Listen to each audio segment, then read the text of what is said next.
Alabama football practice is rolling, and there's a lot to talk about at the capstone right now. Yesterday, the defense was on display, including Deontae Lawson being named one of the watch members for the Butkus Award. He and Campbell, the Alabama linebacker crew. We're going to talk about that. Freshmen, what impact are those guys going to have? Well, Alabama's got some 5-stars on defense. How are they going to fit in? We'll get into that. And then one guy who is turning heads. It almost reminds me of Will Anderson Jr.'s first year at Alabama, where you keep hearing from camp, there's this guy that's disruptive. He's going to be good. Well, LT Overton's that guy right now for Alabama. He is having a camp. We're going to get into that as well. And Big Sexy Elmo is back in the house. Like and subscribe. Thanks for hanging out with us here on the channel, and let's get this thing started with a big Roll Tide.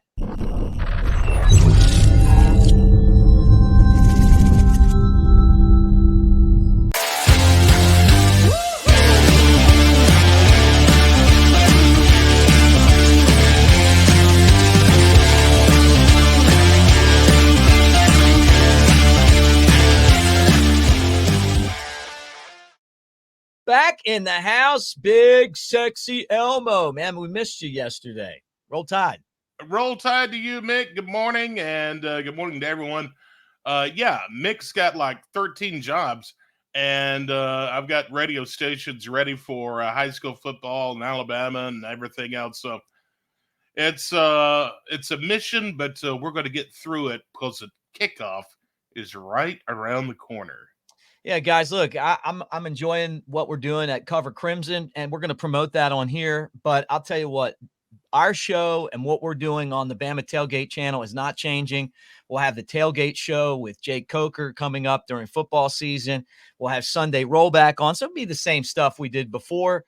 And we're going to try to make you laugh. This is a different type of show here. We'll cover Alabama football. Maybe we'll throw some laughs in there like we do every day. But we appreciate you guys being here and being a part of what we're doing. Like and share. And thank you so much. All right. Defense was on display. And there's been one guy in this camp, LT Overton, that everyone keeps talking about, including my partner, Clint Lamb. He was saying, hey, this guy, 3 sacks, scrimmage, they can't stop him. Overton got a little bit stronger since, he last played transferring from Texas A&M, and now he's at camp, and it's like, whoa, Alabama might have something with this guy, and Kane Wommack seems to think so too. So this is an exciting player to keep an eye on. Well, LT has a great skill set. You can tell he's honed in his pass rush ability. He's got really good complementary answers to his fastball. He's a great speed to power rusher. But he's done it probably a million times over his life, right? And he can feel, whether the offensive lineman is on his top hip or his bottom hip and know how to counter back inside or outside. So he's a really great on-body rusher is what I would say, right? So that when he gets in to the man, he knows how to counter back very quickly. And, he's 280 pounds, right? So, and can move his feet. So those things are really challenging for an offensive lineman to deal with.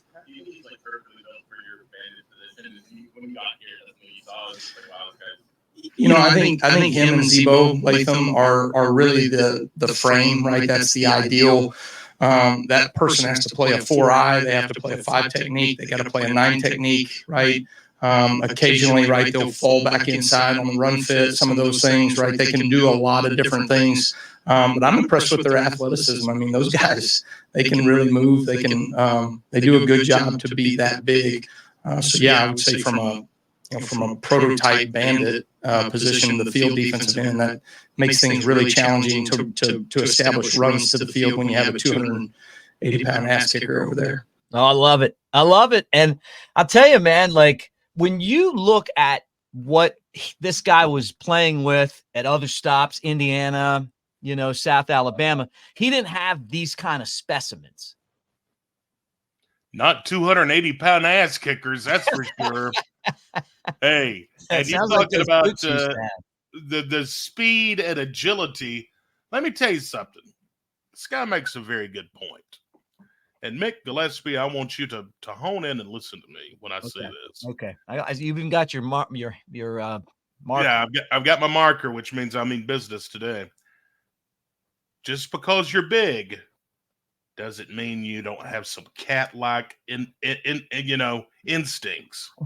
And because I was asked the other night, someone said, if I flick something at you, do you think you could come around this table and catch me? And I said, faster than you know.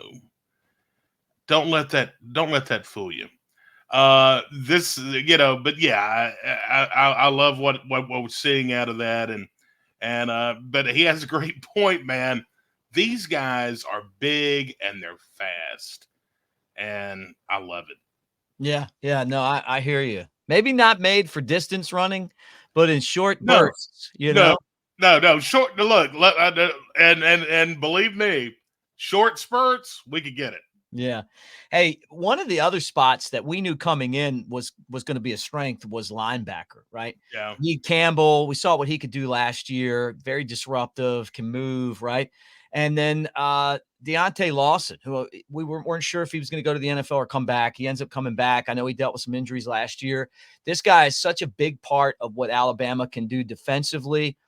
And then when you see these guys, because we didn't really get to see a whole lot of the players talking in the past, you get to see their personalities and how intelligent they are and what they bring to the table. This guy, we're going to play the clip of him, blew me away. He was asked about being, picked as one of the potential guys to win the Butkus Award, and here's what he had to say. But I really like him, man. I mean, I just think he's just easy to listen to. I mean, he's kind of like, when you listen to him, you're like, man, this guy could probably do some broadcasting. It means a lot. It's not something I really look into. I mean, the results going to show at the end of the year, but you just go every day, just try to get better, and focus on going 1-0 every day. So they basically said, hey, what's it mean to you, and all that, and he's not even talking about it. He's like, look, I'm just worried about getting better every day. I'm sure he's just thinking about, I got to get to the NFL and make some of that money, get to the league, make sure that I do a great job for this defense as well. He's definitely one of the leaders on defense. Yeah, he is. And he mentioned Campbell and Lawson, both named to the Butkus Award preseason watch list. And that's some really good news. You always love, we've talked some about that preseason accolade that has been coming here the past couple of weeks, the preseason watch list. But something that's changed, Mick, in this game, we've seen the game evolve so much, but now it's that new communication factor. Mm-hmm. A coach is going to be able to have someone in ear and communicate with. The coach will be able to talk with one player on the field that can talk until 15 seconds remain on the play clock. Wow. Or the mic shuts off the minute the play starts. It's a little sophisticated, but it's all about who are you going to get to be that quarterback on the defense. And Alabama, during their scrimmage on Saturday, tested out this system, I guess, for the first time. And Deontae Lawson is a top candidate to wear the green dot that they call it, an inside linebacker. So he would be the one that's kind of communicating with the coaches and be able to, kind of call things on the field. Yeah. So they're putting a lot. I think they're what I'm trying to get to is they're putting a lot of stock in Lawson. Yeah. Well, they should. I mean, just got to keep him healthy. Sure. And that's the thing now is like, all these running backs are kind of banged up and missing time. And that's what Coach DeBoer was talking about. I think after Saturday's scrimmage was one thing is keeping folks healthy. And we've talked about it here on the show. And one of the, one of the things you're seeing with other SEC programs, look at Texas. Texas is a team that is potential top 5 team. And now yesterday, or Monday, their running back, Christian Clark, tore his Achilles during practice on Monday. and he's going to miss the season. And then last week, CJ Baxter, he was ruled out for the entire season. So there's 2 running backs they've got that's gone. Wow. Keeping folks healthy is going to be a big thing, and that's what Coach DeBoer was talking about after practice, I believe, Saturday. Yeah, that's crazy. Well, practice rolls on for Alabama, and this team gets closer and closer to that first game, and it's exciting to kind of get to this point right now, but still a long way to go. So we'll keep an eye on that. Obviously, you want guys to get healthy and be ready to go. You wonder if what's the procedure like? Saban used to be so hard on players about missing practice, and and kind of guys did that all the time. But then sometimes you would get to the season, and it was like your team was already banged up from fighting each other all the time. But that also made them tough. When you talk to some of these guys that played at Alabama, they were concerned about that practicing early when it's not as hot. Saban used to practice in the dead of the heat, and that made them tough, and now they're practicing in the morning. And then a lot of guys are kind of standing out right now because they don't want to get hurt. So I don't know. It's like a two-edged sword. I mean, do you want to have guys that are healthy, or do you want to have guys that are tough? And how do you find that balance? I felt like Saban was definitely far side on the one side, where we're going to be tough, but we might not be the same team that we would have had we gone lighter, but we're going to be ready. Or do you want to go over here where you're kind of like, hey, you know what? We're going to be healthy. We'll have our best players out there, but we might not be as tough, particularly early on. Well, I don't know. I've always, as a traditional Alabama fan, you always want that tough, gritty team. I don't know. It's a new age. It's a new era in the Alabama football program. And let's see what works. I mean, I never imagined we'd have an ice cream truck on the field either.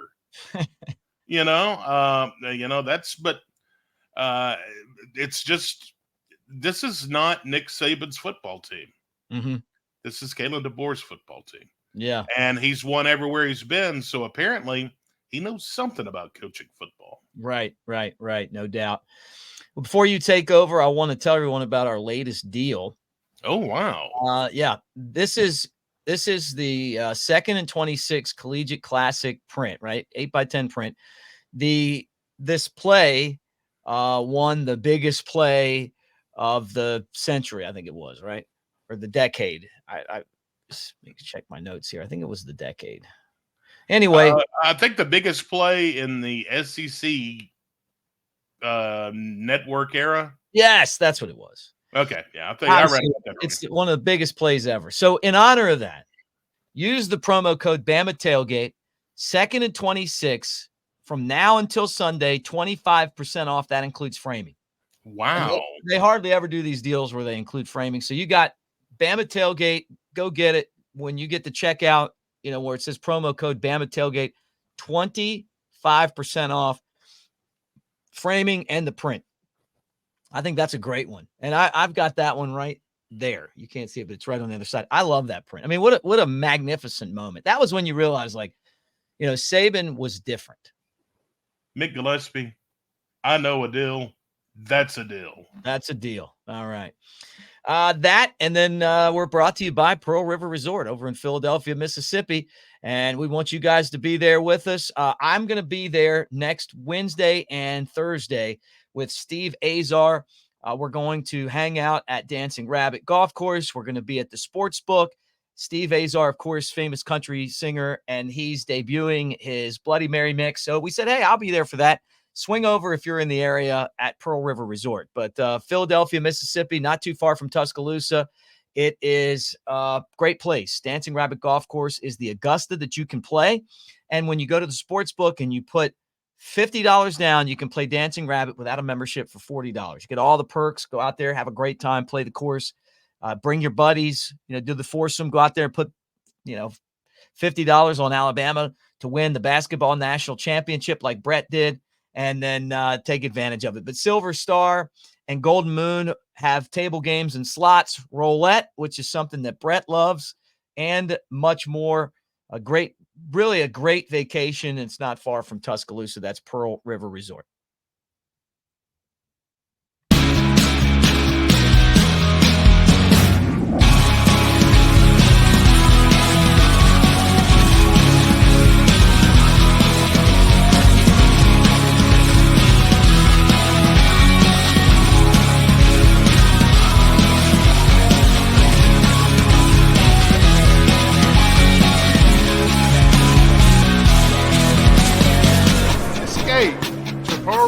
Resort.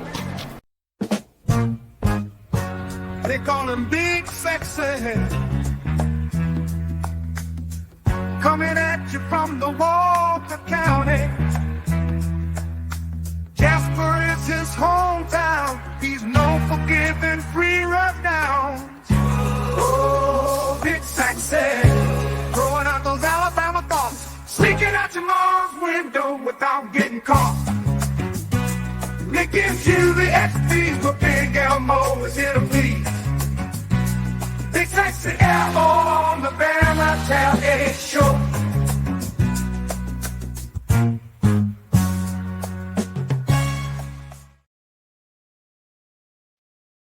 Where is he? Oh, there he is. You're going to put yourself on? Oh, I'm sorry. 14th day of the month, and of course, all the big news here in the past couple of days made statewide news from that intro. Look at here, Mick. Wesley's Booby Trap announced a temporary closing for overdue vacation time. This is from AL.com. Oh, my goodness. Can you believe this? Yeah. I mean, everybody needs a little vacation, but come on. Temporarily closed until further notice. Do you think they're coming back one day, or is it over for the Booby Trap? No, they put everything to rest, put everything to bed, as they say, and said, no, we're coming back. We're just taking a little vacation. So, well, there you go. Anyway, today is now. Huh? I don't know what. Well, I don't know what we're going to do for entertainment around here anymore. When they get back to vacation, they may have went to Slate Creek, Alabama, to the nudist resort and maybe having a convention. I don't know. Leapfrog. Yeah, leapfrog every Wednesday, I think. Today is the 14th day of August, and singer Dash Crofts of Seals and Crofts is 86 today. Yeah, Seals and Crofts. I mean, that's definitely an old school group right there. That's some good boat music for you. Well, they are. They're on Yacht Rock. I mean, they are on Yacht Rock. They've got some great songs like Summer Breeze and Diamond Girl and Get Closer. I like them. I like them. It's like when you hear them come on and you're like, Summer Breeze makes me feel good. Yeah, that's right. We could be people were talking about the karaoke. We could be the new Seals and Crofts. Hey, that's what I'm talking about. Actor, musician, a funny guy, Steve Martin is 79 today. Steve Martin, not only a great actor, but he's like a bluegrass player. Yeah, and he's really good. My grandfather was a bluegrass musician too. Yeah. But he's famous for Saturday Night Live, The Jerk.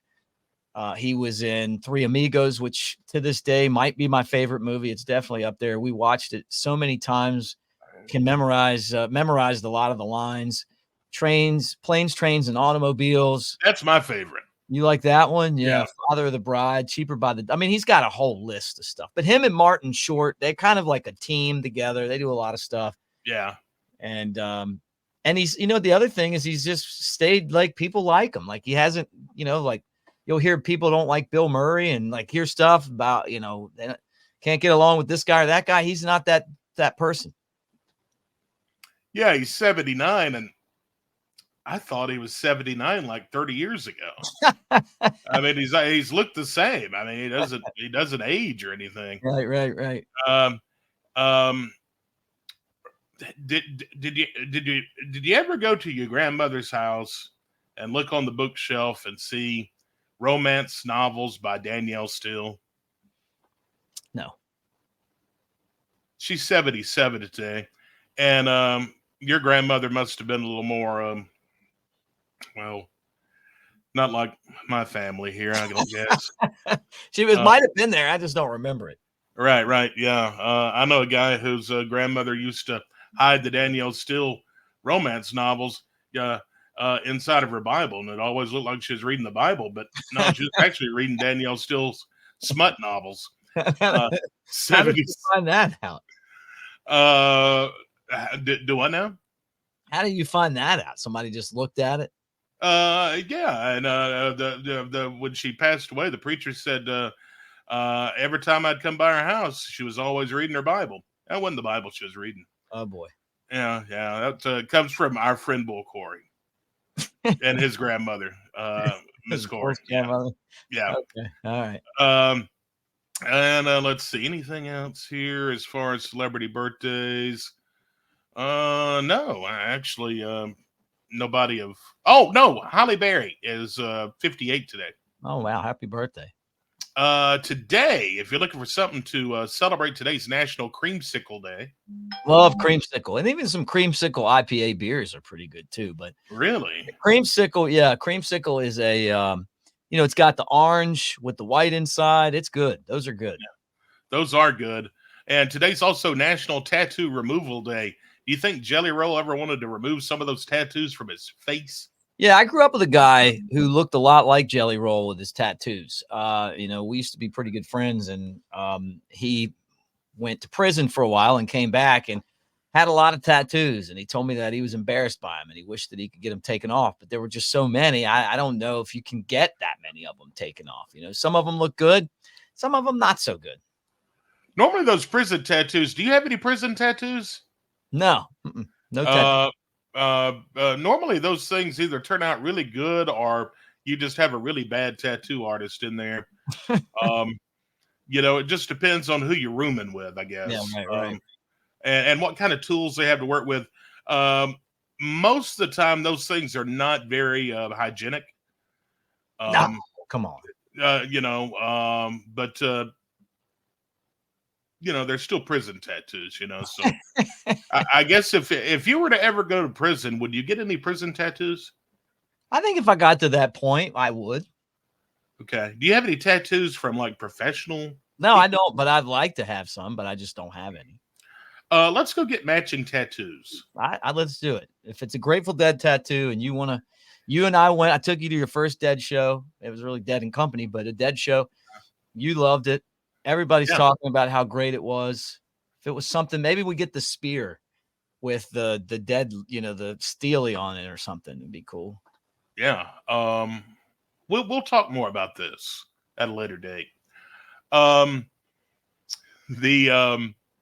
Let's see, this day in history, President Truman announced that Japan had surrendered, ending World War II. This day, 1945. Yeah, they were threatening them with another bomb. And they were like, look, we've had two of these. Very, very, very prideful culture. They fought. They really did. They were fighters. We don't want no more. But they were like, hey, we're done with this. Let's just let's just go ahead and call this thing off and everything will be fine. 1953, the wiffle ball is invented. Man, I got to tell you, I've had a love affair with the wiffle ball my entire life. My dad and I would play wiffle ball at his house, and if it rained, inside of his house. He didn't really have nice houses, so we just play in there. And I was just a kid. I mean, I'd smack the ball and it hit like the wall 3 different times, like pew, pew, pew, and sure. For fun. We'd had this lamp that was like the room was empty, and then he had like this lamp that didn't have a shade on it. Yeah. And then sometimes it would hit that light bulb and blow the light bulb out. And it would get dark in there, and we'd go get another light bulb, put it in, and play again. And I've thought about doing this. So you tell me what you think about this idea: a wiffle ball bar. Like where we have like the bars in the middle and we have like wiffle ball fields. People just hang out, play wiffle ball, have like leagues and stuff. Yeah. You and I could commentate. Yeah, no, I like this idea. When you knocked the light out, was that considered a home run? No, it was just, back when light bulbs were like 20 cents. Oh yeah. 1958, a very sad day for one Elvis Presley, as his beloved mother, Gladys, passed away of a heart attack. Seem to talk a lot about Elvis, with the people I know. They still love Elvis. My friend Taylor Presley's a cousin of Elvis's. And Elvis loved his mom. I mean, like, if you know anything about the Elvis story, like his mom was kind of the rock of the family. I mean, she was kind of tough, but always, looked after Elvis, worried for Elvis. He was really tight with his mom. And maybe he got off the rails a little bit after her passing. I think she had a heart attack, and she was pretty young too. It was just kind of a surprising thing. And his dad outlived Elvis. Just crazy. And then there's people, Brett, that think that this preacher in Arkansas really is Elvis. Yeah, I saw that. Yeah, I saw He's that. not Elvis. It's not Elvis. That's I don't think that's Elvis at all. No. Elvis died. yeah, Elvis passed away. Yeah. On the toilet.